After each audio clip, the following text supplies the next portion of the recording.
Edwin Sifuna, I want to tell you, my brother, you are a good leader. Ukifukuzwa na William Ruto, you are welcome to DCP. A major political shift is unfolding ahead of the 2027 general election. The former Deputy President Gashagua is repositioning himself not as a candidate but as power broker. The move could reshape the opposition landscape. The former Deputy President Gashagua has stepped back from pursuing the presidency in the 2027 general election and is instead in positioning himself as a kingmaker, pledging to support whichever position candidate emerges as the strongest challenger to President William Ruto. Sources indicate that the decision follows months of quiet consultations and grassroots mobilization aimed at building a united opposition front. The move is widely viewed as strategic effort to consolidate opposition forces and avoid internal divisions that have previously weakened electoral bids. The recalibration marks a significant shift in Kenya's political landscape, and Gashagua, once seen a potential presidential contender, is now signaling that unity may matter more than individual ambition. According to insiders, the former deputy president has made it clear that he will rally behind a single opposition flag bearer.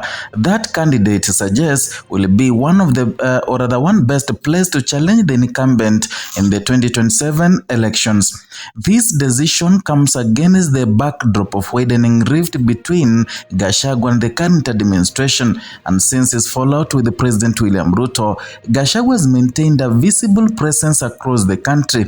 He has addressed public gatherings, engaged community leaders, and also strengthened his grassroots networks. Political observers say that the engagements were not random. They describe them as groundwork for a larger political strategy. By stepping aside from the presidential race, Gashagua removes a potential source of competition within the opposition, and Kenya's political history has shown that divided opposition coalitions often struggle at the ballot, and multiple candidates with overlapping support bases can split votes and weaken the collective challenge. Gashagua's retreat appears designed to prevent that outcome, and the opposition field is already crowded with experienced figures. Sifuna akuje asikuje.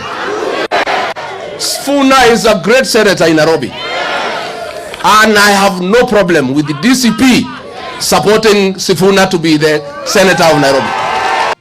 Former Interior Cabinet Secretary Fred Matiang'i is widely recognized for his administrative background and national profile, and Wiper Party leader Kalonzo Musyoka brings years of political experience and a strong support base in Eastern Kenya. Democratic Action Party leader Eugene Wamalwa adds influence from Western Kenya, and Trans Nzoia Governor George Natembeya carries growing appeal in parts of the Rift Valley and Western regions. Former Attorney General Justin Muturi is expected to consolidate support within sections of Mount Kenya region. Peter Munya, with roots in Meru politics, remains influential in Eastern Highlands, and together these leaders represent diverse regions and political traditions. Yet diversity alone does not guarantee unity. Analysts also suggest that what has often been missing is a central figure capable of bridging competing interests. Gashagua's endorsement could play that role. He commands a significant following, particularly within the Mount Kenya region. His ability to mobilize supporters at the grassroots level has been evident in past campaigns. By aligning his support base with a single opposition candidate, he may increase the bloc's overall bargaining power, and the strategy reflects a shift from personal ambition to coalition building.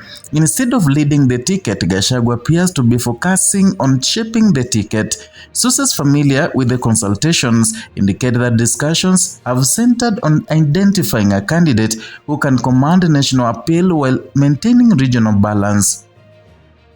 The goal, according to those close to the talks, is avoid fragmentation.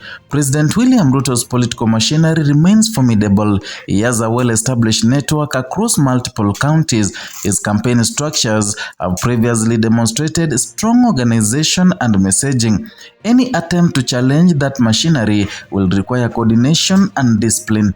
Observers know that Gashagua's grassroots networks could complement the administrative experience of figures like Matiang'i and regional strength of leaders like Kalonzo Musyoka. The combination could create a broad-based coalition spanning key voting blocks, and such an alliance would need to manage complex negotiations, power-sharing agreements, campaign messaging, and resource mobilization would all require careful planning. Gashagua's shift may simplify some of these negotiations by reducing competition at the top, and it may also reassure opposition supporters who have long called for unity. The political climate remains dynamic. Realignments are common as election cycles approach, and what sets this development apart is the timing. The 2027 election is still some distance away, and early coalition building could give the opposition more time to solidify its strategy. Months of grassroots mobilization are said to have already laid the groundwork. Community meetings, regional consultations, and behind-the-scenes negotiations have reportedly been ongoing. While the final composition of the coalition remains undecided, the framework appears to be taking shape, and Gashagua's repositioning may also reflect lessons from previous elections. In past contests, opposition candidates have struggled to agree on a unified approach, and rival ambitions have sometimes led to parallel campaigns. Those splits have often benefited the incumbent. By pledging support for a single front-runner, Gachagua signals that unity will be prioritized. Political analysts also say endorsements can carry significant weight, and a leader with established following can influence voter perception and turnout. If deployed effectively, such support can shift momentum, and however, the ultimate impact will depend on how coalition is structured and communicated. Public trust will also be a factor. Voters may assess whether the alliance is based on shared policy goals or electoral convenience. The coming months are likely to test the durability of these negotiations. For now, the announcement has started conversation across political circles. Supporters view it as a pragmatic step. Critics may question its long-term sustainability. What remains clear is that the opposition landscape is evolving. Gashagua's presence on the rally trail in recent months suggests that the intent to remain active. His calibrated role does not signal withdrawal from politics. Instead, it marks a transition from contender to coordinator.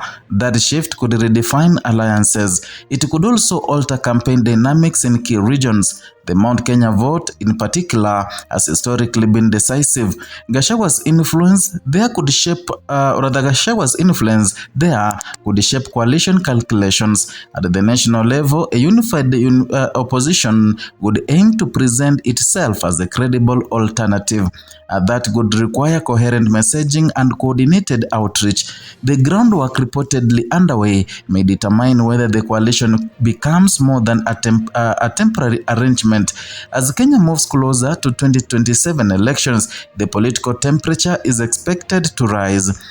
Early signs often shape later narratives. This repositioning may be remembered as a moment when the opposition began to reorganize, and these weeks and months ahead will reveal whether the strategy delivers cohesion. For now, one of the country's most prominent political figures has chosen a different path, not the stop seat, but a seat at the center of a coalition building.